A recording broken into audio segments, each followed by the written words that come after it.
You can take a roll call for us. Committee Member Chen, Here. Committee Member Wei, Here. Committee Member Wu. Yep. Vice Chair Mohan, Yes. Chair Schmidt. Here. Thanks. Orders of the day, I don't see any, so we can move on to approval of the minutes. Everybody's had it, I presume. There, you've got the corrected version, so maybe we can have a motion. Yeah, I still have. Is there a second? I'll sit in. Great. Any comments on the as amended or subjects to bring up? Everybody's happy? Yeah. All right, let's take a vote. All in favor? Aye. I abstain. I did not attend the meeting. So we've got 4 and 1 abstention by Angela. Great. Postponements, I'm not aware of any of those, so we go right into oral communications. And by the way, did we get any email comments? I didn't see any in my inbox, so it looks like we didn't get any, but we do have a member of the public. Why don't we go to your comments, Rhoda? Hi, good afternoon. I didn't get those in because it's, I've been working very hard at trying to keep our farmers in business, family farms, small family farms, and keep them working and keep them with our food supply. The farmers market, which is now appears to have been canceled at the Anza College. Regardless, couple of things that come to mind. My understanding is, and at least also how other studies work, is that every year we take a look at some specific item to look at for auditing. And I've seen this come across a couple of times that, oh, we're gonna look at this area or that area. And so one of the things that did come up with the external auditor that we brought up, or internal audit, but I don't know how you call it, but that anyway, to take a look at the credit cards. Because that was something that had come up. And I think it would be good to do that and have the pun group have that on their bucket list.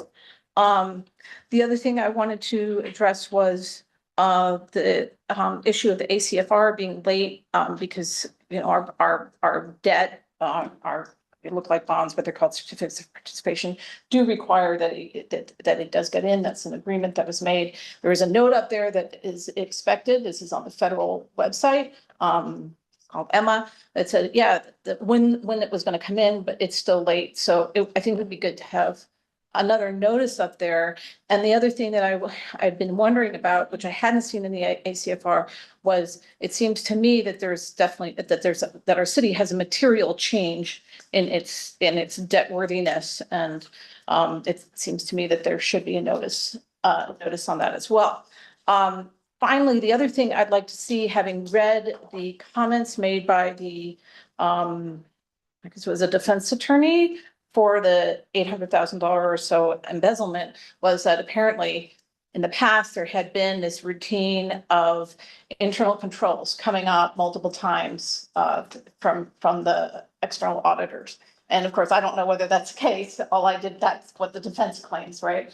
However, I think it would be instructive for this body to really to take a look. And I did a PRA because I started looking for them and I couldn't find them. So if we could in a future meeting, if we could get an aggregate report of what the external auditor and also our internal auditor has found on the financial side, and maybe we could see some trends. Because of course, your constituency is still worried about, the financial stability of our city. And also we get worried when there's going to be things that, oh, the residents are going to have to take care of their sidewalks or city trees, or we won't get our festivals and things like that. So we want to make sure that all our I's are dotted and our T's are crossed. So I would appreciate that as well. Thank you.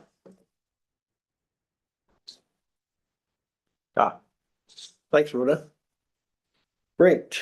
So old business, first of all, I don't see any other public comments, so we'll move on to old business, which you don't have any, and that allows us to go to new business, which is exciting. And the first one there is agenda item 2, receive the enterprise risk assessment final report and fiscal year 2024-25 internal audit plan. And we've got some recommended items that are action items, but why don't we go to the staff report? Jonathan, take us through whoever. Moss Adams. Moss Adams, okay. Moss Adams is on line here. We have Chelsea and Maria, who will be. Hey, Chelsea.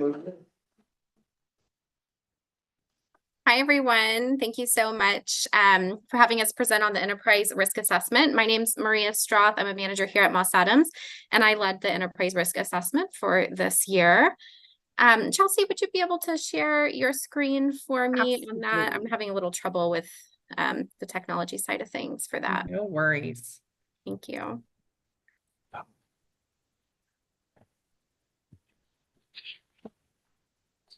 Can everybody see my screen? Yes. Yep. Looks like it. Thank you so much. Okay, perfect. I'm happy and pleased to present the results of our enterprise risk assessment. I'm going to talk a little bit about the scope and methodology, as well as the risk assessment framework that we use to do the assessment, and then a little bit at a high level of our results as well. Okay, so in general, an enterprise risk assessment is focused on assessing at a high level the current state of the city's current risk conditions. We're looking at things like operational efficiency and effectiveness, policies, procedures, compliance, internal controls, really looking broadly to understand what are all of the current risks facing the city. Our risk assessment methodology is based on a best practice framework that's known as the COSO-ERM framework, Enterprise Risk Management Framework, and it really emphasizes the importance of integrating risk considerations when you're designing and implementing strategies to achieve your organization's objectives. So that's what we're really thinking about here is what are those risks that could impact the ability of the city to be able to achieve your objectives. And our process to identify risk looks at internal and external factors. We're also using a variety of techniques, including quantitative and qualitative assessment, and having an iterative process to analyze the city's risks. We did perform this engagement under AICPA consulting standards. We did this engagement, one slide before that, Chelsea, if you don't mind.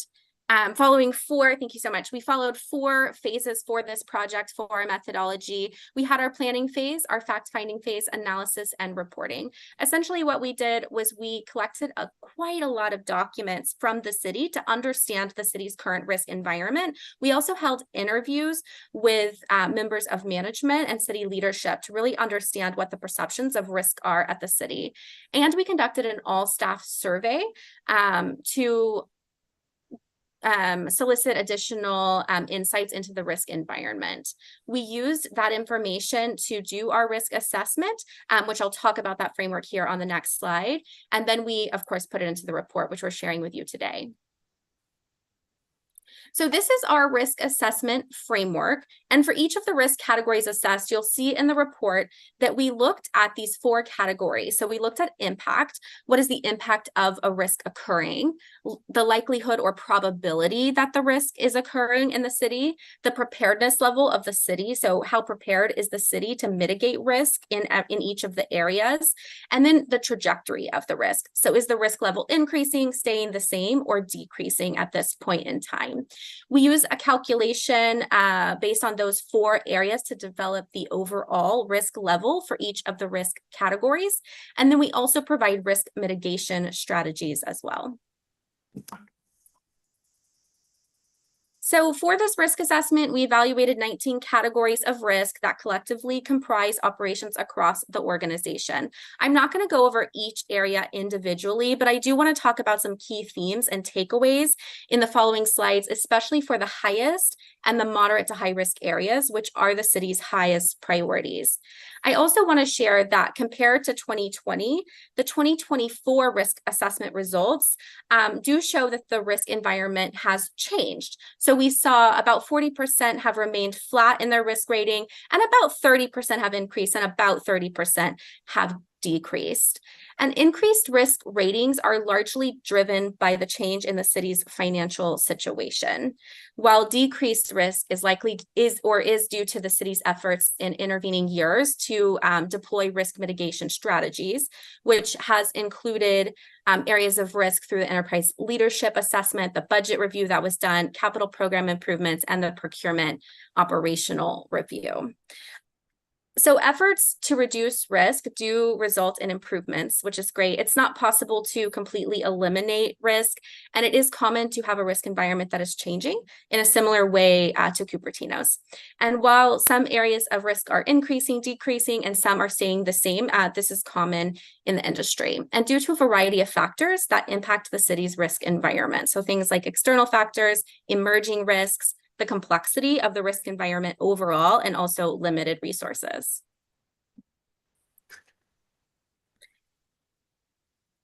Couple of sort of high-level risk trends in the industry.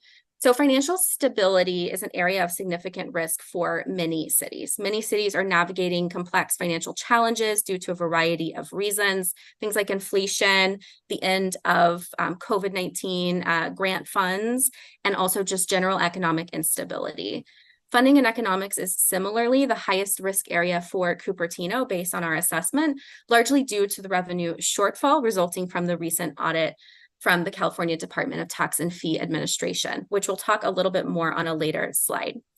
But funding and economics risks have affected the ability of many cities across the nation to manage risk effectively, and that includes risks related to infrastructure, as you can imagine, human resources, and information technology. And this is a reality that Cupertino is also dealing with.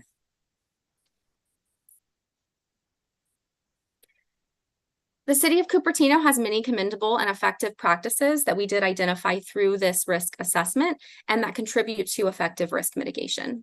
I do want to take a moment to recognize and celebrate some of these.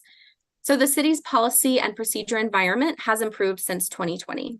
The city has undertaken a citywide policy review and gap analysis to develop a comprehensive understanding of its policies and procedures and where there are gaps currently. The city has also updated several policies and procedures, including related to finance and related to purchasing. And while there are understandably still some gaps, the city is continuing to work on and strengthen its policies and procedures. Additionally, the city's governance environment has improved. So as you all likely know, the city established a city council procedures manual in 2023 that defines bylaws and procedures related to city council operations and activities. And this supports clarity in council processes, roles, and responsibilities, and represents the city's ongoing efforts to improve governance. The city also adopted and implemented a new ethics code and improved its governance recruitment processes and is continuing efforts to revise its commission handbook. I also want to note that the city established a fraud, waste, and abuse program in 2022, which includes important controls that are important to mitigate risks of fraud, waste, and abuse. The city has also implemented controls related to cybersecurity risk and reducing cybersecurity risk, and that includes 24/7 monitoring of the city's IT environment, as well as annual training for staff on cybersecurity. Though I do want to note that IT, of course, is and always should be on the radar of leadership as a risk area, given the significant impact a potential security threat can have on the city, and also just sort of the evolution and advancement of threats in this area. So I want to speak to key themes in the high and the moderate to high risk areas, which are priorities for leadership. And as I mentioned before, it's really no surprise that funding and economics is currently the highest risk area based on our assessment for the city, and again, for many cities across the nation. The recent CDTFA audit is estimated to result in significant decline in sales tax revenue annually. And of course, that impacts the city's operations and its ability to achieve its goals. The city has several strong controls in place to reduce risks related to unexpected events like this, including strong reserves and contingency funds. But the impact of this event is high, and continued management of the decline in revenue requires expenditure and service level reductions, as you know. So strategies to fully address the funding challenges are in the works, but this is the main driver of the increased risk rating in this area compared to the 2020 risk assessment. It is important for the city to continue to focus on pursuing the service reductions, expenditure reductions that you all are pursuing to achieve a balanced budget. And this is something leadership is actively working on. The city should also continue to explore opportunities to diversify revenues and optimize its revenue strategy. These are the moderate to high risk categories for the city. There are 4 areas. The city's capital improvement program is the first one, and that's largely impacted by the city's financial sustainability, as we've talked about. The city does need to develop a long-range capital improvement plan to provide a clear view of the city's planned and needed capital improvements moving forward and on a long-term horizon. And needs to implement a standardized capital improvement prioritization process. These efforts would support strategic planning and efficient use of resources in this area, especially given the funding challenges that were previously mentioned. Compliance and financial reporting is another moderate to high risk category. And to reduce risk in this area, it is important for the city to continue to focus on developing and updating policies and procedures, which I mentioned are in the works. And this includes those related to human resources and grants management. It's also important for the city to continue efforts to improve compliance-related training and to continue efforts related to streamlining and improving financial reporting processes where possible, given current system limitations. Human resources is the third moderate to high risk area and remains at a moderate to high risk from 2020. The city has made improvements in this area, particularly related to policies and procedures. Those are currently outdated, but they are being updated currently. The city is still continuing to have challenges with recruitment and retention. Those are getting better, but there still are some challenges at some level. Another factor that impacted risk in this area is risk associated with the city's people management environment. So there are opportunities to improve manager morale and strengthen training and succession planning efforts across the city. The last area I wanted to talk about was planning and strategy, which is another area of moderate to high risk for the city. And in general, staff reported there is not a strong sense of a strategic direction at the city, which is at least partially due to the funding challenges we mentioned earlier and the uncertainty and instability that comes along with that. But to reduce risk in this area, developing a multi-year strategic plan for the city would support risk mitigation in terms of being able to identify long-term objectives, align resources effectively, and provide organizational direction. So overall, I think the city's high and moderate to high risk areas represent an opportunity for the city to focus on both strong planning efforts that are strategic and provide direction for a sustainable future for the city through the budget challenges, and on continuing to develop the high quality policies and procedures I mentioned earlier to support a strong foundation for effective and efficient operations as the city continues to evolve.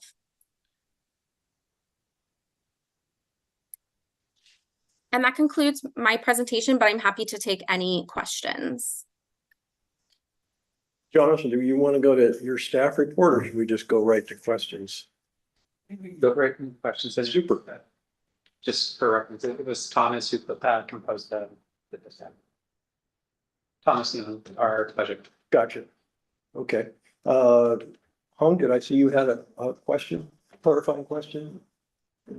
Okay, so one of my questions is, I see these areas of high and moderate, risk area that we should work on. But it seems that there are a couple areas that keep on coming up in either public comments or, comes up. So for accounting and I see that as a low risk in your report, accounting and finance. Is that an area you have worked on and believe that the city is doing pretty well on those areas? I just want to make sure I could hear the question. It was a little low on my end. It was about accounting and finance being in the low to moderate risk category. Credit card, to me, that's accounting. So. Yep, absolutely.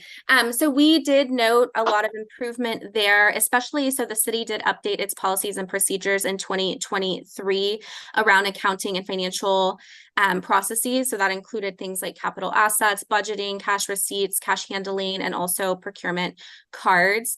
And then there were several improvements related to processes there. So we did give that one a low to moderate risk rating, yes. Okay, thank you. That's my question. Yeah. Yeah, I had a question. In your compliance and financial reporting category, we've gone from moderate to high, meaning we've declined. And what would be the reason for that? Yes, so for compliance and financial reporting, so we will commonly see the risk environment sort of, change given sort of what's going on.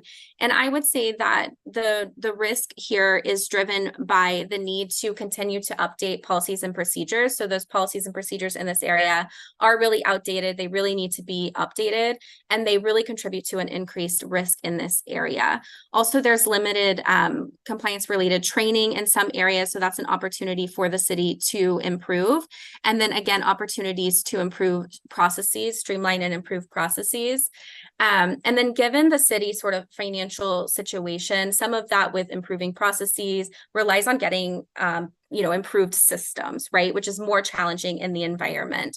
And so that also contributes to the increased risk rating from 2020 as well.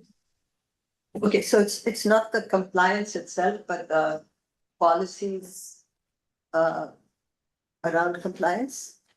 Yeah, so it has to do with sort of having good, strong controls in place, right, to reduce the risk of non-compliance. So we want to see things like strong policies and procedures that are updated. We want to see regular training and education to increase awareness around compliance requirements.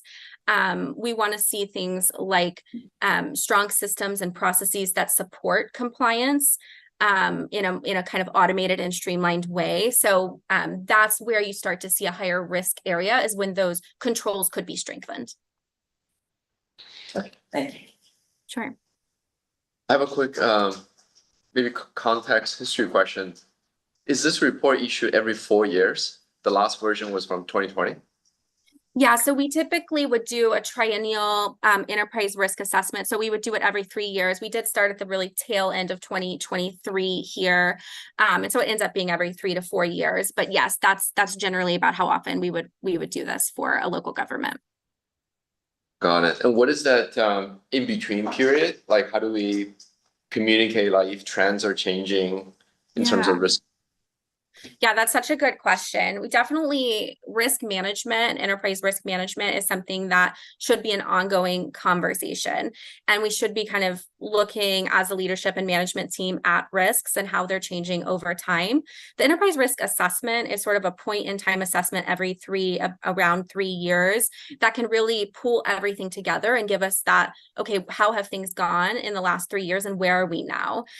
So it's really good to do that every few years to make sure you have that comprehensive enterprise-wide risk assessment understanding. But you're absolutely right. Like, it is important to continuously be looking at, thinking about what are the risks facing the city, how can we reduce risks, and to have risk management be sort of top of mind all the time. I just, for me to add into that context, it's kind of like the next subpart of this agenda item is approving what they actually go into depth. So this is kind of a response from a series of questions they make. It's not necessarily what reality is. Correct me if I'm wrong, Maria, but you're pretty much dependent on what answers you get to a series of questions. So that's how you come up with these assessments. And then through collaboration, audit committee and city council decides, well, let's go into more depth into some of these areas. And sometimes you pop out things that maybe no one was really aware of through those more in-depth projects. Yeah. And that part of the answer to your interim point that you're asking about. But I think the trend line is really great because you've got something to compare with. And Sheila's question goes right to that in a lot of ways of looking at that trends. But Angela, any clarifying questions? Are we going to go into recommendations, the implementation plan and tracking later? Or yeah, exactly. That's exactly right. So we also will use this enterprise risk assessment and have used it to identify future audit projects. And to your point, be able to sort of deep dive a little bit deeper, get into more detail, really understand things at a deeper level, right? Because this is so broad and so wide reaching that it is pretty high level in all of these different areas. So that's a great point. And then, yes, we do have for the audit plan, which Chelsea will talk about here in a few minutes, setting up a process to start looking at and following up on our audit recommendations that were made, both from your internal and external audit, so that we can start to see how things are changing over time. In terms of the risk mitigation strategies that are in this report, we wouldn't include every single one of those risk mitigation strategies, but we would include the recommendations that would come from those more deep dive audits that we would do on operations and controls. Yeah, I've got a question to add in, is diving a little bit more into your judgment factor. I mean, maybe you don't want to have 5 red items that are all high significance. So just as a matter of focus, maybe you only include 1 or 2, but can you dive a little more into how do you determine something moderate to high versus high? Yeah, great question. So there's a few things at play there. One is that we do a pretty comprehensive document review. So looking at things like organizational charts, city policies and procedures, planning documents, you name it. We're doing a pretty comprehensive review of documents and data.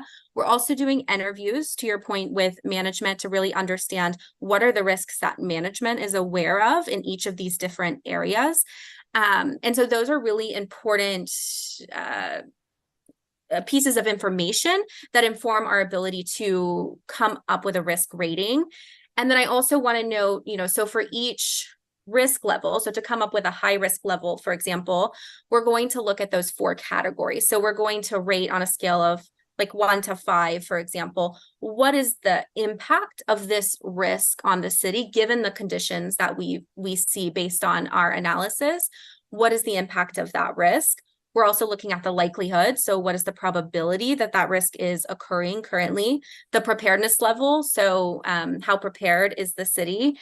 And that's where, for example, with funding and economics, we gave the city a moderate to high preparedness level, but because the impact and likelihood was high, it ended up still in that high category. So we're looking at those 4 categories: impact, likelihood, preparedness, and trajectory, to then figure out that overall risk rating. Okay, thanks. Absolutely. Can I follow up with one more question?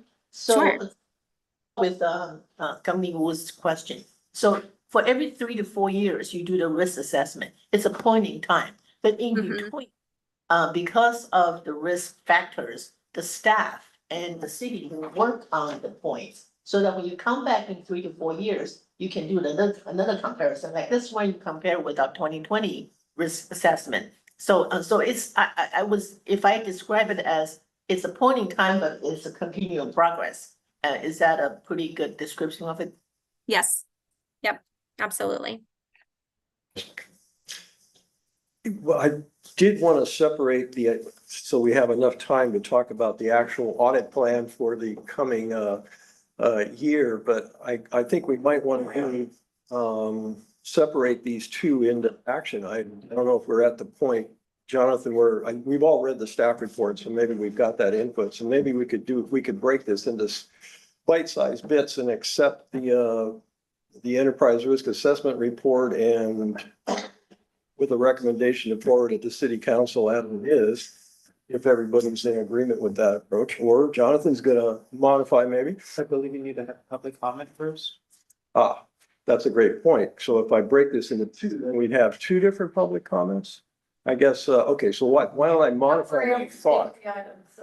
Would you skip? I will abstain. Okay, I'm just trying to, I don't want to stop your, okay, maybe if we can hurdle over that then, why don't we try that approach?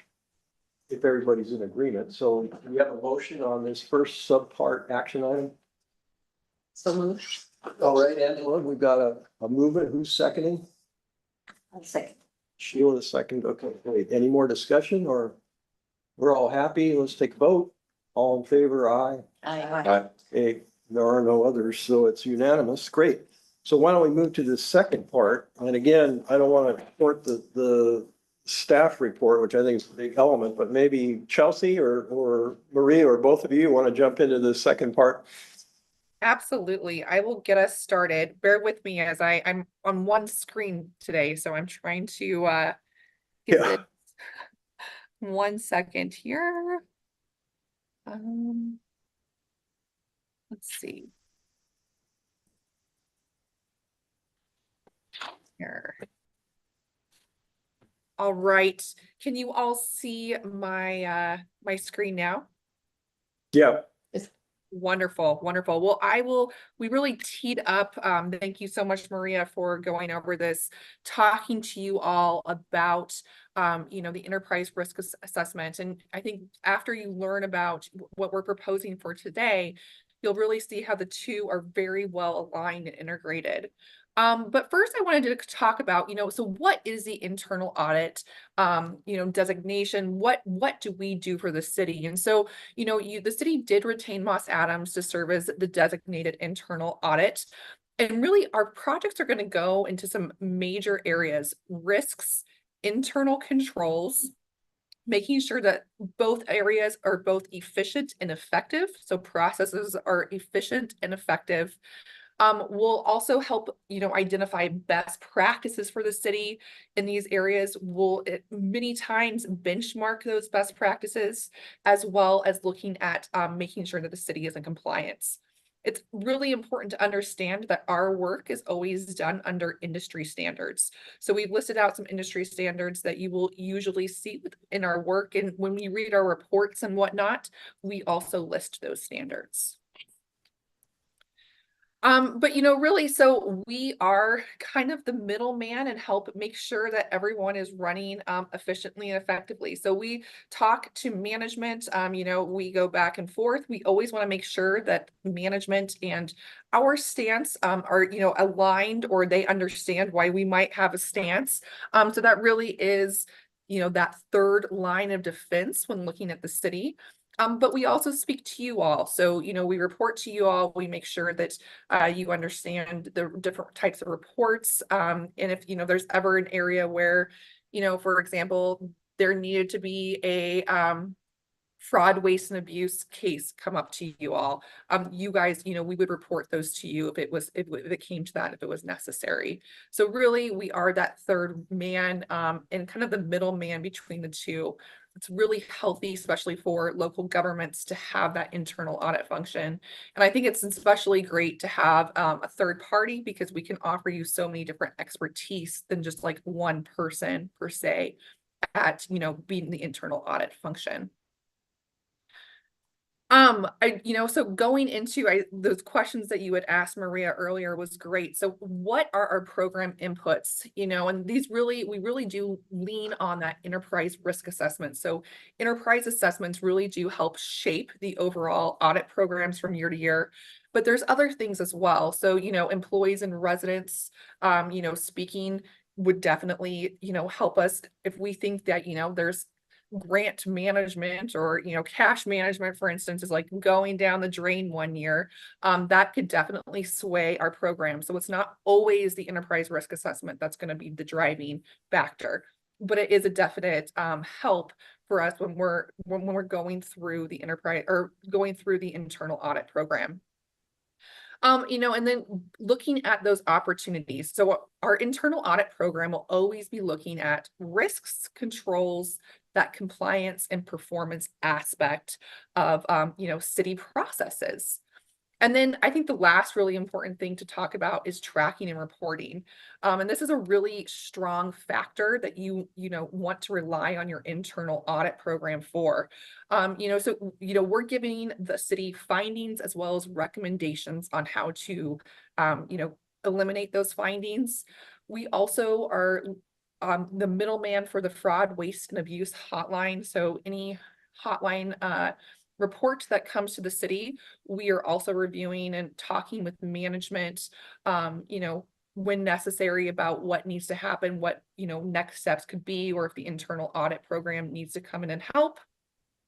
And then the other one I really wanted to highlight on this page was validation. We're going to be talking about that later on, but validation is so important because, you don't want these findings and recommendations just to sit on a bookshelf and you don't do anything with them. So we can come in, organize all of the different findings and come and communicate to you all when those findings have been, you know, remedied, and the city can say that that's no longer, you know, no longer an issue for them. So it's another really good way of seeing some good metrics for the city overall. So just kind of wanting to highlight, this is kind of a visual of what we've all been talking about. So that's internal audit program. It's really based off of those 4 different areas of, you know, components that we talked about. And then those are all underlining with those city functions. And so once again, you know, Maria's team has really gone in and looked at those city functions as a whole, very broad. And that really is a great way for us to look at these different internal audit components, which will then come and help us with our internal audit plan. I also wanted to talk about some accomplishments. So, you know, we did the internal enterprise risk assessment. I think it was finalized back in 2021. We've also completed 2 internal control projects for the city in our tenure as the internal auditor. We've had 5 performance projects completed, and we have reviewed 133 policies. So a huge policy project that we're currently working on this fiscal year is looking at department-wide policies and providing recommendations for the city. We also did a really heavy lift last year on the financial aspect, which Maria, you know, that's one reason why that risk rating had gone down for that finance area, which was really commendable for the city. We've received 21 reports. So that is from when the city started this compliance hotline to now. And then recommendations validated. So we're going to talk like that. That's the big hot topic, but that's to come. And we're really hoping to provide you all with, you know, positive reinforcement of what the city has done because of our findings and recommendations over the years. I also wanted to kind of show just, you know, what departments we have covered over the years. So this kind of goes over some of the different projects that have hit in those different departments. I will say though, you know, this doesn't show that, like I said, we've done that citywide policy review. So a lot of other departments such as innovation and technology, you know, city clerk, that's those sort of departments. We've also been looking at those policies. I didn't want to put those on this slide though, since that project is not completed. So just wanted to show you though, the kind of the breadth of everything that we have done over the years. Yeah, thanks for that. We're actually going to cover some of that, I think, in the next agenda item. So I did want to have time to go into these 4. So I'm glad we got to this. Thanks so much. We got to be welcome. Sensitive to time. You guys will have some more space on our agenda in the next agenda item. So Perfect. Well, I'm almost done here. So going over the 4 different projects. So grant management internal control review, that is our recommended internal project, as well as a special revenue fund process review. So that will be where we're reviewing the special revenue fund accounting, identifying any gaps, best practices, that sort of thing. Then going into that other 3rd item, that's the big deal that we wanted to really showcase for you all, that recommendation of validation process establishment. And then lastly, nothing too exciting, but just our ongoing internal audit services. So that's when we attend these meetings as well as council meetings, prepare status reports, as well as monitoring the fraud, waste, and abuse program. And with that, that is it. I'm going to let you ask any questions and see what we can do. thank you. And I'm sure we've got some questions. My fellow committee members anyone want to jump in? Otherwise, I've got some for sure as well. You want to ask first or? I'm happy to go on this one. Sure. I guess on the second one, just jumping on, if you can put back the screen maybe with the 4, we might as well have a nice Sure. a reminder of what they are. But the second one is the special revenue funds process review. And then the second part of that is conduct testing of prior year's accounting. So I wanted to understand how you guys expect or plan to integrate with the external auditors, if at all, or has that been brought up, or is there some duplication of effort? Because I do expect them to go into some of this in order to comment on the financial statements. Absolutely, absolutely. That's a great question. So one benefit of having, your external auditors and internal auditors is that we can work together. So, we can reach out to the fund group and talk about those issues. We also, can discuss looking at prior external audit reports. So this wouldn't be a duplicate effort. This wouldn't be something that we would both be doing. It's really kind of going back, looking at prior testing and making sure that the process aligns with that. But we could lean on the pun group as well for this instance. Yeah, I mean, you say lean, there's always a cost coming from everybody's got so how does that leaning work? So that lean works is we would ask, if we could look at prior year work papers, that sort of thing. So it wouldn't be them, us spending a lot of time with them. It's really us understanding from the city their special revenue fund processes, and then we can rely on, external audit work papers or review external audit work papers to make sure the two align. The processes that we learn from the city as well what the external auditors have said. Super, and I presume you'd be collaborating, coordinating with city staff, so wherever Absolutely. there's cost savings, you would figure it out. 100%, yes. Then the first two items, is it safe for us to say that those are really addressing the high risk item that was identified in the ERA risk assessment, or are they separate items, or I'm trying to figure out how they fit into that red bucket? Yeah, so this was something that, when we were discussing with not only city management, but my team was also discussing with Maria. Maria, I would open up the floor to you talking about the importance of that grant management internal control review.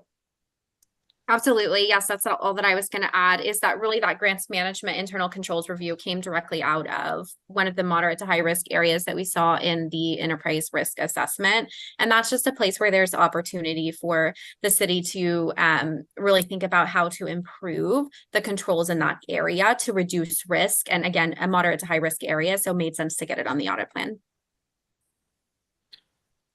Okay, so that kind of goes to earlier questions from the committee too, in regard to how the point in time approach relates to the annual review. I do have a question on the fourth one. I noticed on the staff report, and I underlined it because it was very interesting. It on the first page of the staff report, and I guess Thomas issued that, but the audit committee and city council approved the annual audit work plan, review annual audit report findings and recommendations. And then this is the part I underlined, and monitor the implementation of recommendations. That's a very challenging one for a committee like us who meets periodically and a couple of hours, and we have limited time for these agendas. So I'm excited how you see this one playing out, and am I correct in underlining that as one of the roles you see here of the audit committee, and how do you see audit committees fulfilling that if so? And I just want to clarify, I'm thinking that you're looking at maybe the validation process establishment. So that would be item number 3. Sorry, Would that be it? 3, not 4. Sorry. Got it. Yeah, no, that's great. So really, the heavy lift is on us to be looking at inventorying all of those prior internal and external audit recommendations. We would be coming to you all like we do regularly with status reports, that sort of thing. It would be another report where we would come to you and let you all know when we have been able to say that a finding has been validated. So that would be a report that we would provide you all. Yeah, perfect. And that also goes to some public comments that I've heard about, well, what's the follow-up on some of these issues that come up? So maybe we can have an integration to the extent you are addressing a recommendation that somehow addresses a public comment. We can have that remind us. Sometimes we forget because there's so many people making recommendations and comments. I get confused. So this is a great way to get control. Any other thoughts on this from Anybody? So I know, because of budget cuts and service level reductions, the contract amount was reduced this year, right? So relative to last year, what services, has, Moss Adams, cut because of the reduction in contract amount? Yeah, so a couple of things. We're not doing as many projects. We've kind of cut down and really gone into a very narrow scope, especially looking at grant management and that special revenue fund. Those will be very scoped very tightly so that we know exactly where to, dive deep into. Another thing is our ongoing internal audit services. So we were meeting with management bi-weekly, and that's now going to change to once a month. So we won't be having those bi-weekly meetings with them anymore. We'll be meeting with them once a month. Obviously, if they ever needed anything, they know how to reach out to us, but we won't be meeting as often. And staff is okay with that? I mean, we have their emails, so. What's that? Pardon? We have their emails and they have ours. So if there's anything that's urgent, we'll be in communication. Thank you very much. It raises a great point though, Mayor, that, one of the roles of the audit committee is advisory and 4 or 5 years ago, in collaboration with the city, we came up with the suggestion to have an internal audit function. So I'd like to add my voice individually, at least saying, as we inevitably have to cut across whatever's fair, it would be good to not cut out completely the internal audit function at some point. So they're doing a fine job. Yeah, fantastic. All right, in the interest of time, we probably need to, unless anyone's not happy here, we need to, I think public has said they're passing on their comments, so we'll move to a motion on this item, which is basically copying what the action item here is. Receive the internal audit forward to city council and as is. So Angela is so moved. Is there a second? We have a second from Tanya. All right, the motion's clearly written here for us. So any other comments? I don't see any. All right, let's take a vote. All in favor? Aye. So unanimous, it looks like. We're done. All right, thanks so much, guys, for that agenda item. I don't think you're leaving, though. You're probably sticking around, right? Because agenda item 3 goes into some of the neat findings that we may well have questions for. So thank you. Thanks, everybody. Why don't we go to the next agenda item, which is a status update for prior internal audit work plans in fiscal 21, 22, 23. And that brings us to staff report. I'll take that one, and then I might just ask for an assist from Jonathan or Janet, just pointing maybe some specific places in the audit packet. So after working with Moss Adams since 2020 and having done several audits, as you've heard in their previous presentation, we were inquiring with them, and the question had come in the past: when are we going to find out where we are with this? Several recommendations were made, where we are in the process of these audits. And so they recommended to at least wait about 2 to 3 years after kind of the first audit. They said, since we're just kicking off the audit process with you, you need time to actually look at these, implement these. And so we're back here. It was just a few months past the 3-year mark. To provide some updates on the audits that have already been completed with Moss Adams. So a little bit of structure. Generally, when Moss Adams completes an audit, it comes here to audit committee, and then the staff report to council will generally include the recommendations, and if staff agrees or disagrees and for what reason, and kind of if we're agreeing that it's something we're going to continue to work on. So in the agenda item for you today, for all of the audits that have been completed, we included the name of the audit, the date it was brought to audit committee, to city council, Moss Adams observations, their recommendations, and whether the city agreed. All of that was previous information, just consolidated it into one document for ease of view. And then there was a peachy color. There were the last 2 columns, and that's the update. So we kind of let you know whether it was completed, ongoing, in progress. and gave you a little bit of flavor in terms of what had occurred since then. Some of the big takeaways included in the staff report, and this is page 95 of your packet, is that the fiscal policy inventory and plan, 100% of the high-risk category policy areas were completed. Looking to work through the remaining policies either by the end of this fiscal year or into next fiscal year as well, but the high priority areas were done. Fraud, waste, and abuse program also completed. So this is an important one too. As we look through some of these audits, you'll see it says completed, but there's an ongoing component. So for example, we have a fraud, waste, and abuse program, we have a policy, we have a hotline, we have Moss Adams that reviews it. We also have training that happens for every new hire. So it's not like, hey, we have the policy and we're leaving it alone. There's some ongoing components. And so some of the audits kind of have a bit of that ongoing piece. So when you see that and we're still saying it's completed, we're saying we've kind of done it and we're going to continue to do it. So it's an ongoing process. Budget process review has also been completed, and the library construction audit. The remaining audits are in various different levels of completion on the different categories. But what this serves to do is to provide a point in time update. Here's where we are as of today. And then as the Moss Adams work plan for next year move forward, we'll work collaboratively with them. So they'll be able to say, take our report and go, okay, let's verify we can see these items that they've been completed and come back to audit committee. So I think developing that process with them as part of this next year will be helpful, but we wanted to get a little head start and make sure we let everybody know where we were with these audits. I found it very helpful as a new committee member, but even if I'd been around, I mean, it's really the comparisons are just so helpful to be able to see in one spot. Any questions on this item? I know I've got some, but I would rather hear from the committee in general here. If you have some. Well, while you're developing them. I did dive into one of the procurement review because that was one of interest a number of years ago. And we've heard from the public, for example, about the embezzlement that occurred. And I hope ancient history doesn't ever come back.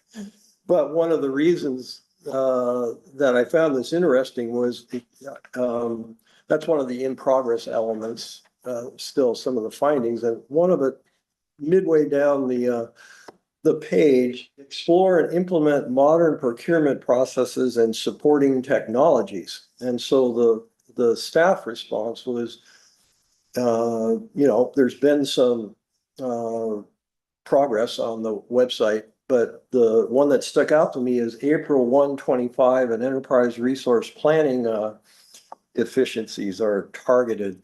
And elsewhere, I've seen that maybe the budget cuts have prevented New World from being replaced. So I didn't know, does that mean you guys are planning to replace New World maybe in April? No, so we're looking, as we did, that was one of the service level reductions where the ERP was removed. However, we're working with New World to understand if we are using the software to the best of its ability for modules either we already currently own, or maybe a module that's not too expensive that we might be able to add to enhance what we're currently doing. So that's really the process that we're talking about. We'll be working with New World to see what we can do within the existing system to build efficiencies. Okay, I was thinking that might be the case. So there's internal modifications possibly that the IT department's involved with, or? So yeah, we work collaboratively with IT, so we've already just done some different naming conventions for PO types, things like that. So we, in our system, there's certain controls, so we can't go in and kind of, we always work collaboratively with IT to try to make those changes, and they are reaching out to New World, or Tyler, who owns New World now, to set up meetings so that we can, we implemented back in 2014. I think 2013 is when we started. So even if you were here for that implementation, you may be a little hazy on what the modules could do. And so working with them to understand, we had a preliminary meeting with New World and we're like, we would like these things. And they're like, but it does it. And we're like, well, someone needs to show us because no one has let us know that we could do certain things before. So that's part of what we're doing, is working with them, and they have made, right? So New World has made improvements since we first implemented it. And again, it's more just making sure we're firing on all cylinders on the software we currently have. Yeah, again, sorry to be harping on this. It's just because of one of barn door, reasons the barn door was open ever so many years ago was partly because there was some software accounting challenges with the older pre-New World. And so it scares me to hear that maybe New World isn't even in the most modern environment. So I think it's worthy of us to continue hearing you guys tell us how that's being addressed, just so that another barn door somewhere in the building doesn't somehow open inadvertently. Any other thoughts that come to anyone's mind here? I really like this comparison. All right. Very good. Anything to add, Jonathan or Christina? Great. Why don't we, let's see, we're on a new agenda item, so I think, are there any public comments at this stage on this item? No? Okay. So then I'm going to invite a motion.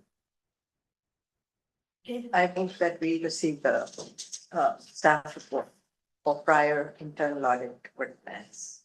Excellent. Is there a second? I'll second it. Conway, great. Any more discussion? No, okay. Let's take a vote. All in favor? Aye. Aye. Any noes? Unanimous.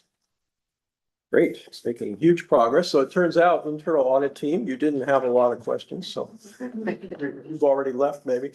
So, I just can't see them. There's. Okay, thanks anyways for being available. Have a good day. We'll see you next time. Thank you so much. Bye-bye. Take care.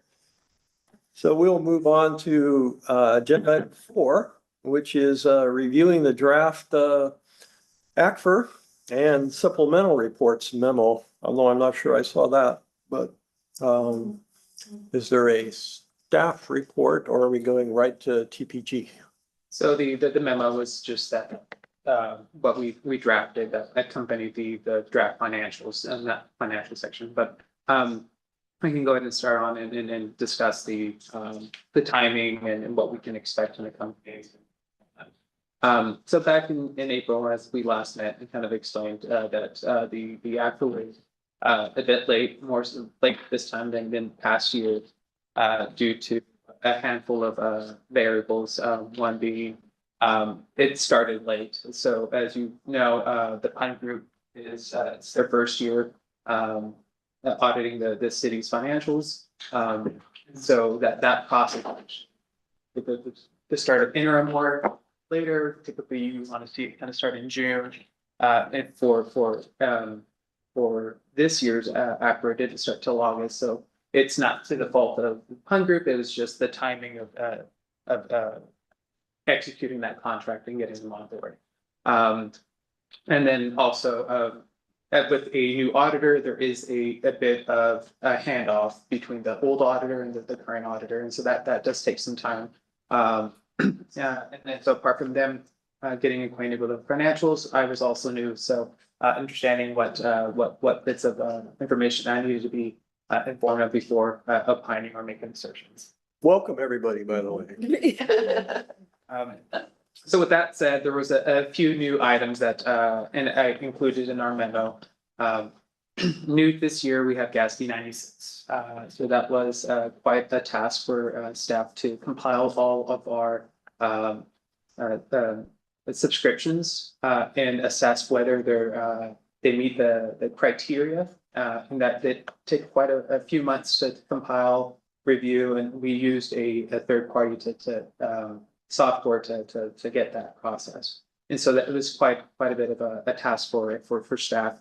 And then also for the Pine Group to review those documents and make sure that the input or that information was correct. Secondly, there was a prior period adjustment that will be included in this year's ACFR, and that is due to the housing development loans that the city granted to developers. And so over the years, there may have been some discussions whether these loans were collectible or not. Ultimately, between staff and the Pun Group, we assessed or we determined that these should be collectible. So for interest revenue should have been recorded between the start of those loans to now. And so we made that prior period adjustment to include in the fund balance and going forward, we'll be recording that interest revenue until those loans come due, until they mature. And lastly, there was some discussions of including additional information relating to GASB 77. And GASB 77 is tax abatement disclosure or tax sharing agreements. The city currently has two, one with Apple and the second one with Insight. So there was discussion as to what bit of information can be provided. Punch Group was of mind that a bit more information should be disclosed than what the city has been historically providing. So discussing that with HDL, we did come to an agreement with the language that should be included because it is a bit lopsided between the two. We did not distinguish the amounts that we collected, but a sum of both. And so additional language was included. And so those are the main reasons why we're here today. And those last the three items that I just discussed, those are the big changes that you'll see from last year to this year. Everything else kind of remained the same with structure wise. There was some cleanup that the Pun Group did do in our act. Some things were a little bit oddly placed. So the Pun Group did us a favor of kind of realigning some of the notes so that it made it flowed not necessarily quickly, but it more intuitive. And then, so with that said, Ken and Sophia, Pun Group, I don't know, do you guys have anything to add? The process and what your thoughts are? Well, I would like to take this opportunity to thank staff, being very cooperative. I know this is the first year that we are doing performing the audit. As Jonathan said, there are a couple issues, including the implementation of GASB 96, tax abatement issue, and then also we do have a prior period adjustment that we made, everybody's working diligently and making sure that these financial reports are accurate and completed, and making sure that all the amount and disclosure are properly reflected in these financial statements. So, Sophia, do you want to add anything? But I would like to thank staff for your cooperation. I know it's getting a little late, but I'd rather have a accurate financial statement, complete financial statement, rather than rushing the financial statement out. So thank you, Ken. So this is Sophia. Nice to meet everybody again. So I really appreciate the city staff helping, because I know first year usually really it's harder, and then we need to get an understanding thoroughly and for all different significant transaction cycles that we identified. So it requires interviews with the city management and also pulling samples and doing all the walkthrough tests of controls. And also, like Jonathan mentioned, that there are those key items, the GASB 96. After the city completed, we also needed to pull samples to do the testing to get an.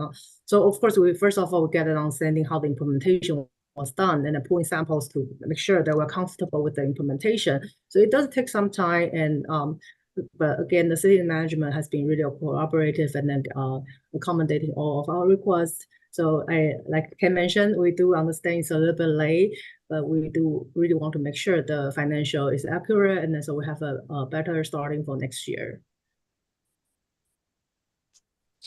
I do like to add one bit, and it relates to how the city would plan to try to move this forward. So what we presented to you was the financial section. So this is the meat and potatoes of the document. This is the detail. What wasn't included was the transmittal letter and the MD&A, and the final section was the statistical section. Kind of shows your trends. And so these, and then your transmittal letter and MDAs essentially summarizes what occurred during the year and summarizes the document. So that's the bit that was not included. What we're looking to do here today is to essentially move this forward, and then we're going to be providing those last bits to compile to the Pun Group to have them compile and have it ready for the June 2nd meeting, July 2nd meeting of the council meeting. So the second we are completed with that document, which is slightly different than we anticipated, at least my conversations with Eno here. is that we would be returning, but I was mistaken in that we were trying to meet a few deadlines, and that being that July 2nd council meeting date. And so the thoughts is to have that draft compiled and ready tomorrow. And to which point I can go ahead and forward it to our audit committee and take any questions and address those. And include any of the questions supplemental to the audit committee or to the council. So it is scheduled for July 2nd.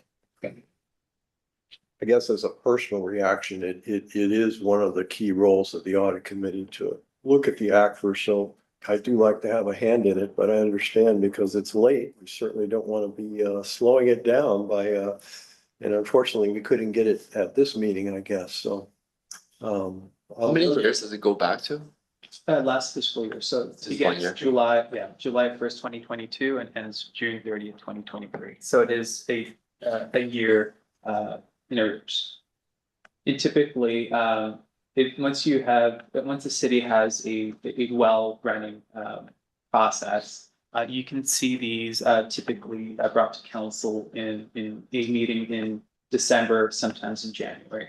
I rarely see it go in November, but oftentimes it depends on any city has their own issues. So typically, if it's well running, you'll see it in December. And if there's still some learning or there's some staff turnover or whatnot, it can go into January or even February.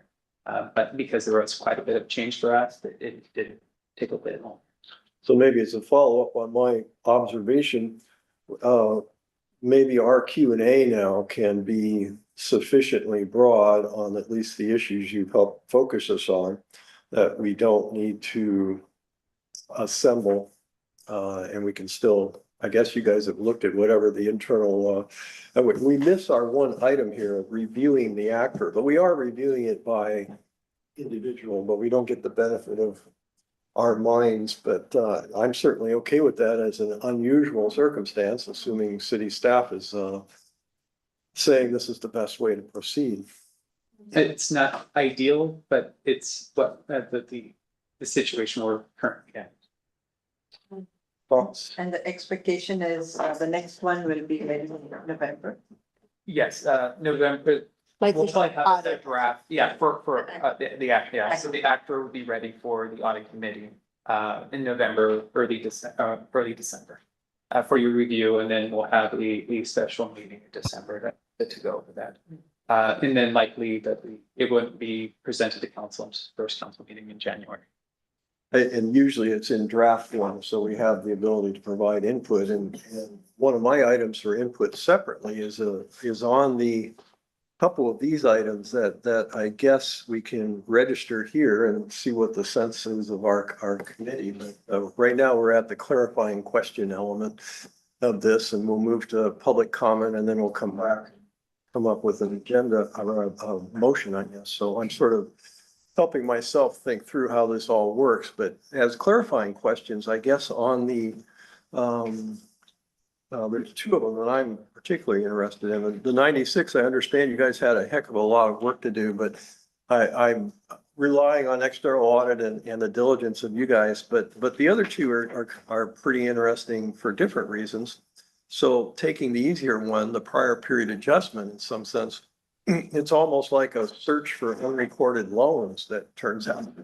It used to be send the junior accountants to go look for the search for unrecorded liabilities, but here we are looking for unrecorded loans from however 30 years ago or whatever. So it's sort of an unusual thing. Can you add a little more color to that? So yeah, and this was actually caught by our auditors. So in our notes, there is in the loans receivable section, the city does have a disclosure of the two loans. One from 95 and the other one from 2017. And so they notated that, okay, we see this, and it even does specifies what the interest is on the loans. And so they asked the question, well, where is this receivable from this interest? And to find out that the city had not historically reported that. And again, so there may have been some thought process back years ago that these are uncollectible. And so they didn't bother to record that interest. So there is a lot of, there may have been some reasoning behind it, but there's also an alternative. If that was the case, then they probably should have written it off as uncollectible until it became due, but that's not the case here. So it still remains on our books as collectible. And we were reporting this interest with the thoughts that once those loans mature, the 1995 being in 2035 and the 2017 one being in 72, that one's a 55-year loan. And so once they mature, we'll assess whether the city would want to collect on that debt, either forgive it or if through the collection process, it's essentially put or foreclose on the property and collect.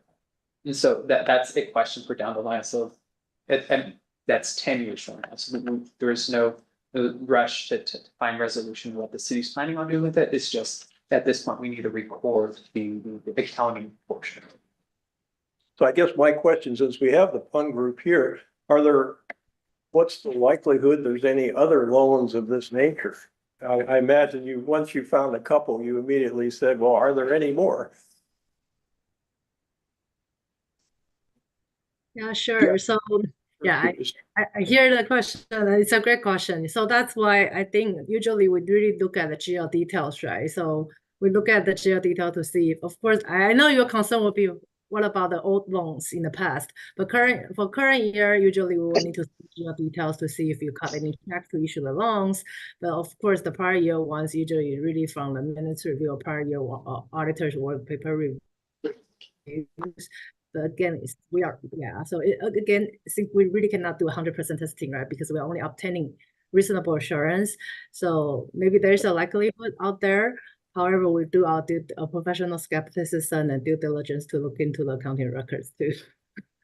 And just to kind of add to that, there were 2 other loans that city did identify, and we did provide supporting documents, whether those are ongoing loans that have a amortization schedule where the developer or whoever is the loanee, they would be paying, and so we provided that bit of information, and so that they would be assured that we're reporting those other transactions for them. Well, I've got a few more questions, but I don't want to be hogging all the, while we're on the clarifying questions segment of the, I guess I can jump in while we're thinking about it. The other one, of course, is the tax abatement issue. And did I inadvertently hear the names of the 2 companies involved, or was that just my brain was processing? No, I did say that. So those tax statements, they're tax sharing agreements. So we can mention their names. Yeah, but as far as kind of identifying how much was abated Yeah. to each one, we cannot disclose that. We can't even write it down on paper in an open form. So that is because of how the act was structured and how it is planning on providing that information. We can't necessarily say how much we abated for each individual taxpayer. And so that's the one bit that we cannot disclose. So with that, so what we did this year, we essentially consolidated the amount abated and disclosed that amount, which was just north of $9 million. Right. Between the 2. And that's. Yeah. I think the second biggest revenue item on the financial was the property tax, right? The biggest one, sales tax, like 30 million, and the second biggest one is like 20 million. Just curious how, when I just think back on the enterprise risk assessment, like, that stuff all on the list, economic outlook and so on. And then when I read a headline, today's San Francisco Chronicle is like, oh, Bay Area, property price is up 12%, all-time high. Like, how does, what are the dynamics in terms of that offset? And then the follow-up question is, when I think about property tax, I thought all of that money goes to school, I didn't know like, city gets a portion of it. When we look at 20 million, that seems like a small number. So it's like, Yes. even that kind of context from you guys, like, how's that property tax revenue been divvied up between the city, between like, school district and so on? So that goes to, that one's an interesting, in the long, we can have a meeting just on property taxes. But when Prop 13 was established, it essentially set the percentage in which of the 1% of property taxes collected, how much the city is collecting from that 1%, and that's the static percentage. And so I can't remember off the top, is it 6%? Yeah, it's a little more colorful history for Cupertino because we were a no low tax property tax city, which basically means we got almost nothing of this. So the 1%, then it gets divvied up between, we're currently at about 6.5%. And that was after having worked through the legislature to do a tax equity, was it tax equity? I forget what the A stands for, but a T adjustment to get us to that point. And so when we do look, another thing to look at property taxes is also for Cupertino, how fast houses are turning over, as well as any improvement that may happen to homes or even to commercial property as well. All of that gets assessed in there. But the bigger driver for us is really we get a much smaller portion of the pie. Part of it goes to the county, part of it goes to transportation, and parts of it goes to the schools as well, including Foothill De Anza as well. So that's another, it's not just the like K through 12 schools that receive funding. Does that kind of helpful? And in our budget book, I was trying to bring it up under, so if you go to cupertino.org/budget, and if you go into the general fund financial schedules, I'm trying to get you right to the page, sorry. It talks about property tax, how that's divvied up as well, and it also gives you a bit of a history kind of on where we've been. Trying to, hold on. So it's a 1%, but out of the 1%, the city gets 6%. 6.5. Okay. And that's not something we can control, right? That counts. That's not something the city internally. No, that was that back with Prop 13, and then we were able to get legislature, like I said, to bring that piece up. And it is page 143 of the budget book.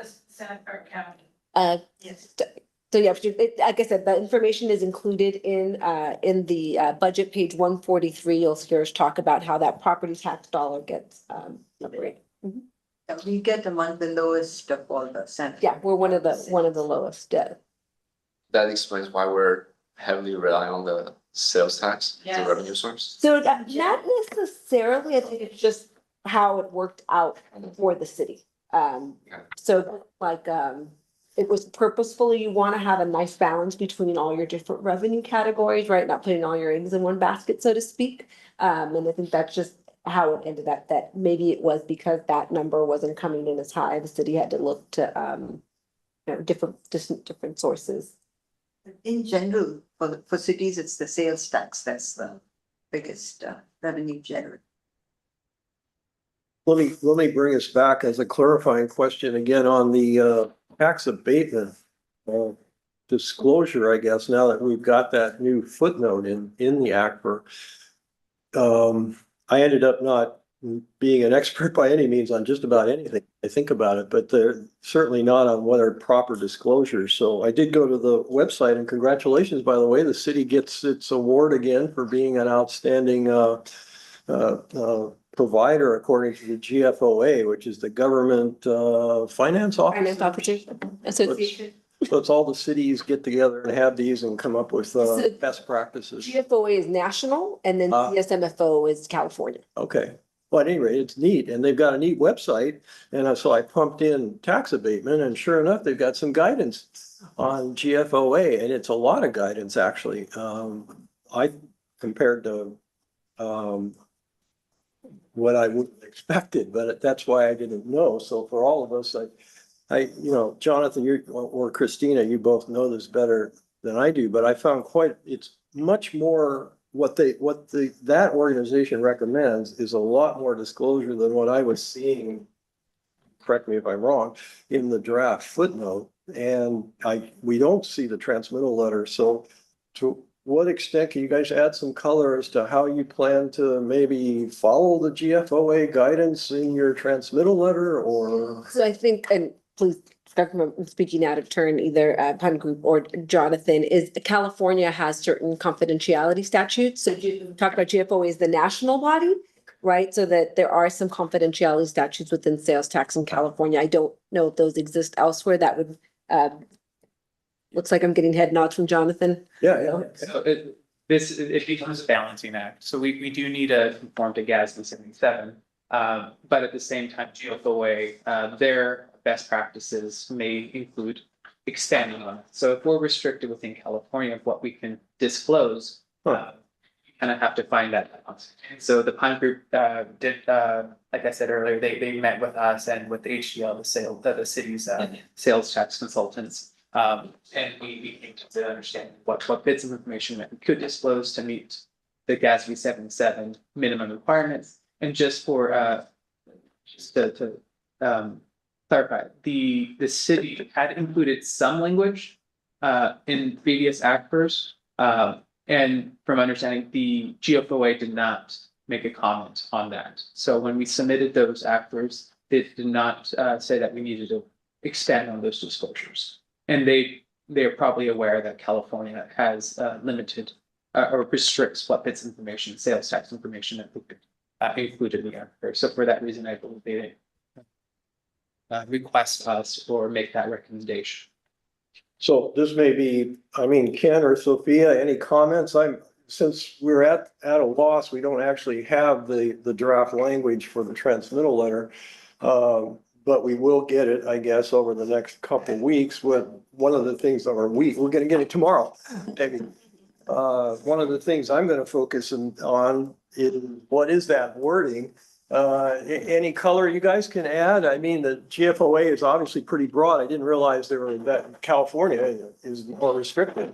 Because one of the things GFOA as what you got already been discussed is nationally recognized organization, and they will put in everything that they can think of and make it very complete.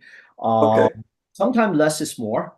We also work with your attorney, working with city management and determine, and also at our QC department too, and making sure that we have the minimum disclosure requirements that needs to be included in your financial statement.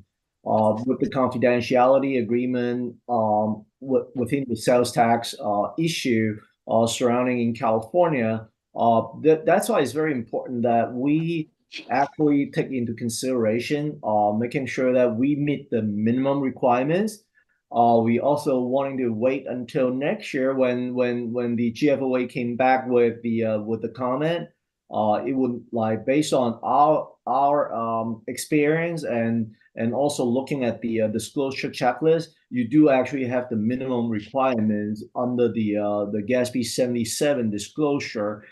It's not ideal. I can understand it as if I'm the reader of the financial statement, being a stakeholder, I would like as detailed as what I want, but also understanding the circumstances of confidentiality agreement that the California has with the taxpayer. So that's why it's very important that we balancing out the disclosure requirements and then also the legal requirements between all parties.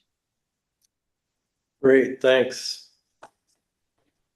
And I guess my last personal clarifying question is note that's separate from the tax abatement issue about potential adjustment. What are we calling that?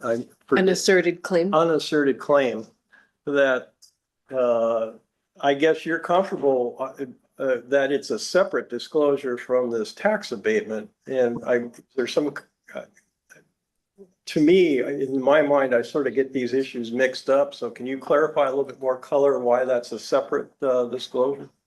Well, one is actually it's a unasserted claims out there.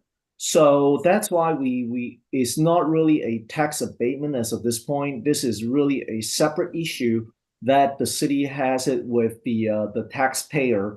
So one of the things that we also consult with your city attorney to make sure that we have the minimum requirements to disclose the unasserted claims on this matters.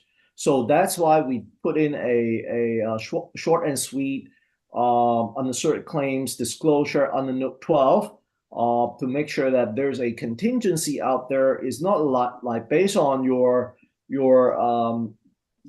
attorney's recommendation and the experience is still is not a likelihood that the city is actually going to pay back. So therefore, with your city attorney's recommendation and also looking at the probability of the payback of these sales tax revenue, it is proper to put it as a contingency in Note 12.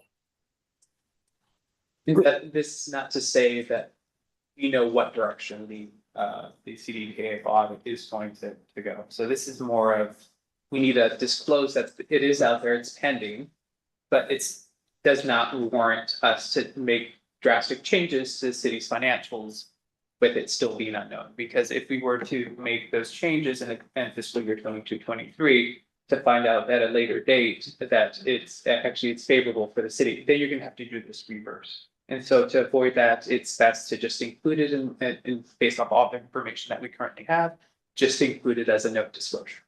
Did he say probable or not probable? Sorry. I don't know what the Mr. Farmer. Well, based on the attorney's attorney's letter, it is more of a remote as of this point. So it's still not probable yet. So therefore, it's not recorded as a liability as of this point. the language becomes semantics. It really, how it's worded, again, it still can go either way. And we just need to be careful with how we treat that. Yeah, these are like defined terms that the accountants and the attorneys are constantly evaluating, and what probable and remote to them means.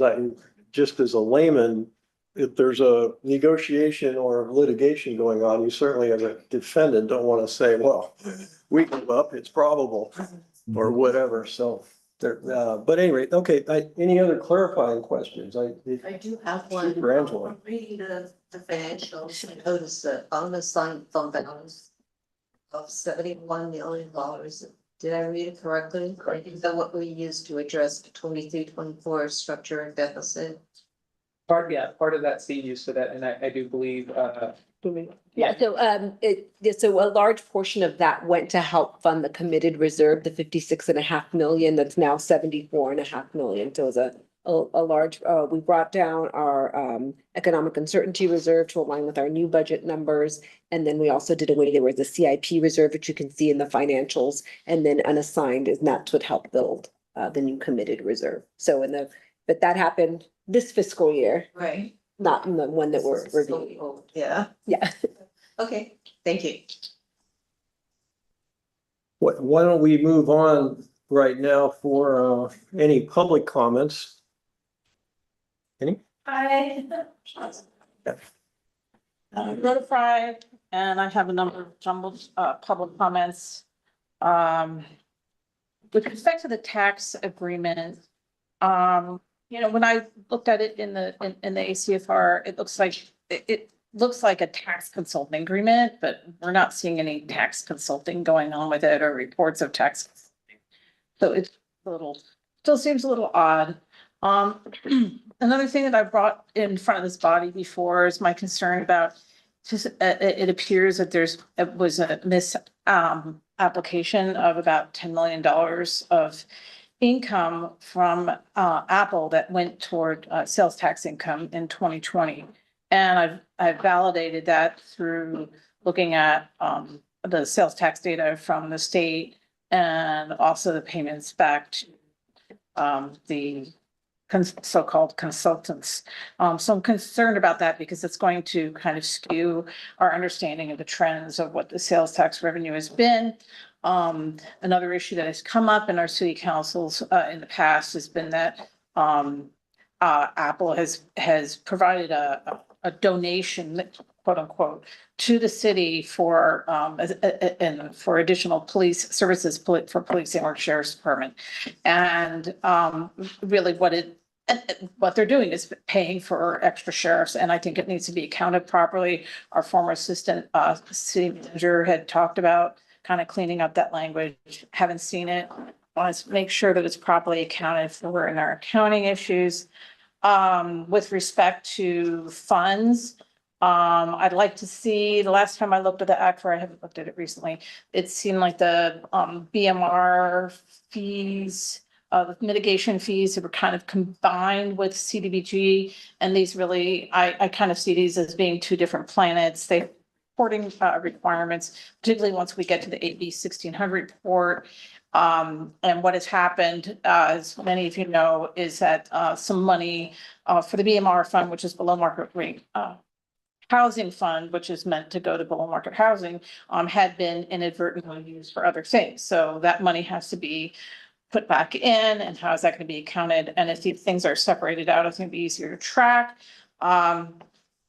Another area of concern, we're talking about fees, not sure where they show up, is that we've seen that our garbage fees have been, some of those fees, that money has been actually accumulating in our budget rather than being spent in the way that it was being munged around. And when a fee, the way this fee was kind of being treated, it was really looking more like a tax. And if the tax has to get voted on, a fee doesn't, there has to be some nexus. And I think that it's a little bit of a great area there. Am I out of my, is that my 3 minutes? Oh, okay. Oh, one more procedural, guys. See if you could put on the agenda that there's a combined meeting with you guys and the city council, and put the ACFR up front so we can have a longer meeting about that. Okay, thanks, Rhoda. Thank you. So now we're at the section where I invite a motion, and I'm a little confused. I mean, why don't you clarify maybe what my motion invitation might mean here? Before we go into, just clarify, one of the comments on the misallocation of $10 million in the sales tax that shouldn't have been there. I forget which specific year in road, I can get back to you on this, but the ACFR does call out that change, and that it was due to audit findings from somewhere else that there was a one-time payment related to an audit finding where the dollars came to the city. So it was allocated. Once I identify the ACFR that has that language, I can send it to you for your. Sorry? In the new one. And you said it in a prior year, you noticed. I'll email you and we can kind of talk offline about it. Yeah. And just one last clarifying, we actually had this discussion with the housing grouping, that you brought it up. It's actually, those aren't even considered major funds, even as a group. That the city opted to bring those together, group them together, just so that there is some transparency. Otherwise, they would get mixed in with other non-major funds, and you would not see them at all. So the city actually made an active decision to group those and bring them to the act, separate them from the non-major funds. And that was actually discussed in that we had with the Pine Group, because they raised actually saying there is some classifications or requirements that a major fund must meet, and these did not meet those requirements. But the city, for transparency's sake, actually separated those, and just so that readers could actually see that even as a group, what those totals are. So. Thanks for those clarifications. Well, back to what I'm puzzling over here, I guess we have a recommended action of reviewing the draft and ACFR and the staff report that's we actually discussed. So we could do that and forward that to city council. Everybody like that? Okay, well then, you want to propose a motion? So moved? So Okay, well, you made the motion. no, I'm just, I'm facilitating the motion. I've been told I talk too much anyways, or I'm too dominant a personality. I invite others to make the motion, second them, and then we. At any rate, Sheila, are you proposing this motion that's worded just like in the recommended action? Yes, I am making the motion that we receive the FY 23 ACFR and forward it to the city council. Is there a second? I'll second it. Great. So we all know what the motion is. So why don't we discuss it a little bit? My discussion points are each of us individually will certainly do our diligence and review whatever you guys send to us. But again, we don't really have insight into what everybody else is doing. So there's certainly a inefficiency there that we can anticipate. But since it's probably going to be pretty close to a final draft, maybe you could, along with your comment, maybe send us areas to focus on, which you've really done through this memo, focus on these three items, maybe. That might be an approach that we could take. Otherwise, it's an unusual thing that we've always, in my limited experience, had some committee input, but I'm not sure I really see the benefit of us as a committee since meeting with you guys as city council. Well, that doesn't, I think we're gonna get our comments to city staff and then you guys will have your comments separately as city council. Any other discussion points? One of the things I was thinking about, just this dynamic of, this potential tax revenue that's gonna be clawed back by the state. That's why I was asking earlier, how far can we look back in the financial? As a suggestion, I wonder, like, if we can look at even longer trend since the inception of this agreement, like how has that kind of increased over time? And then on the expense side, I'm also curious to see, like, last year it shows a pretty big surplus. We put money into reserve, right?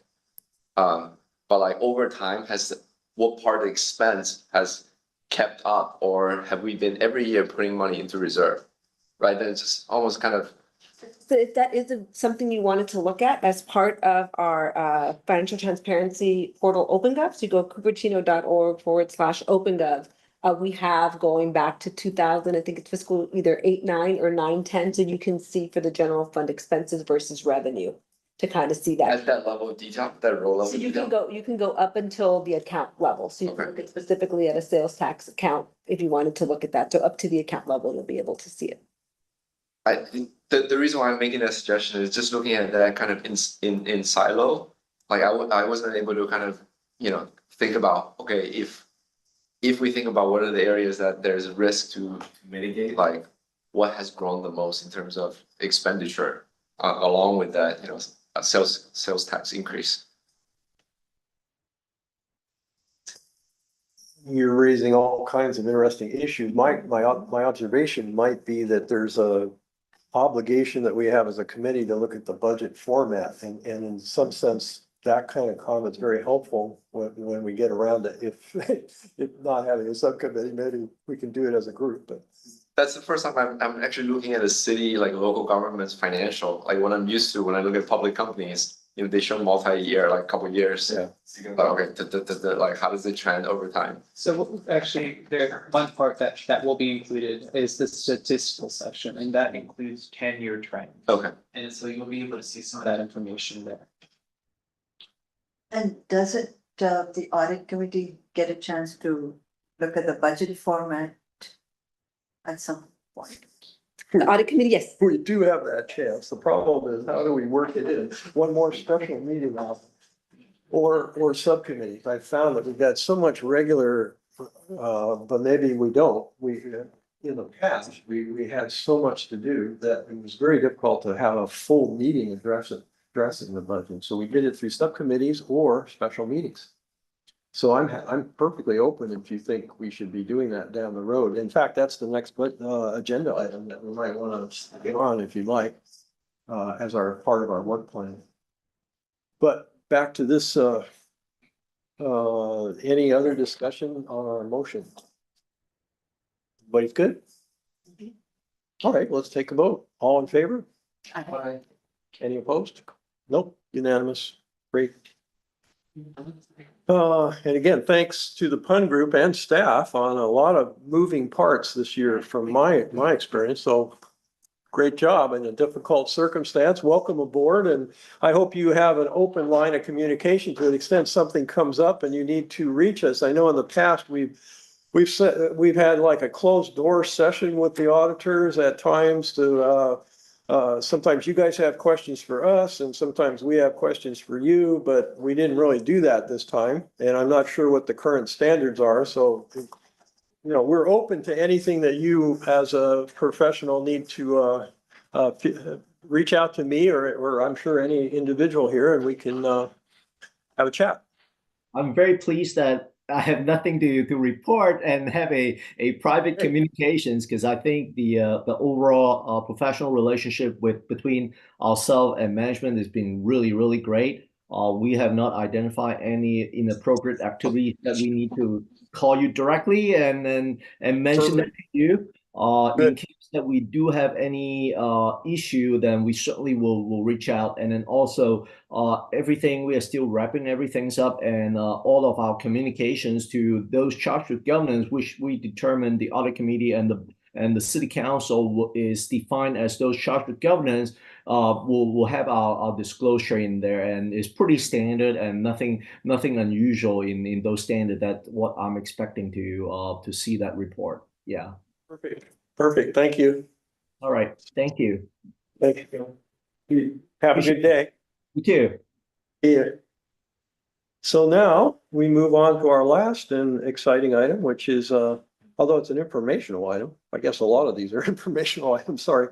Receive the proposed audit committee 2024 schedule and work plan.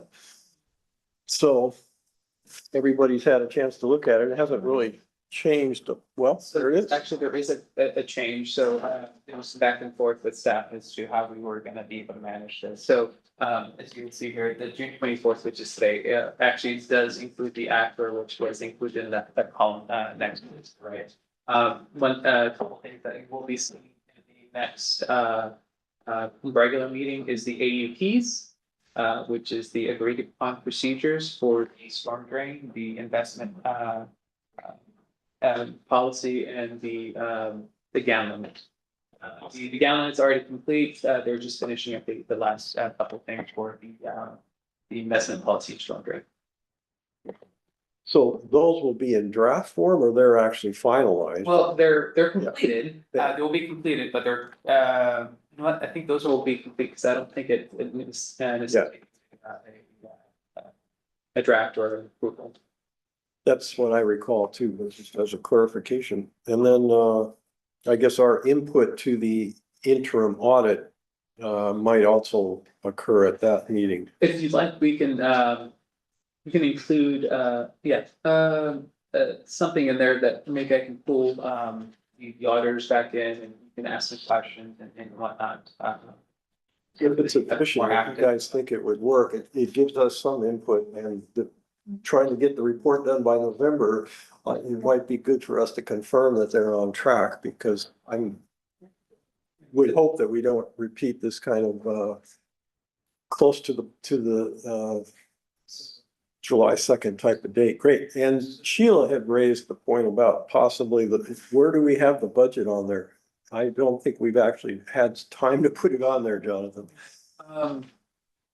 I think we normally hear it in November.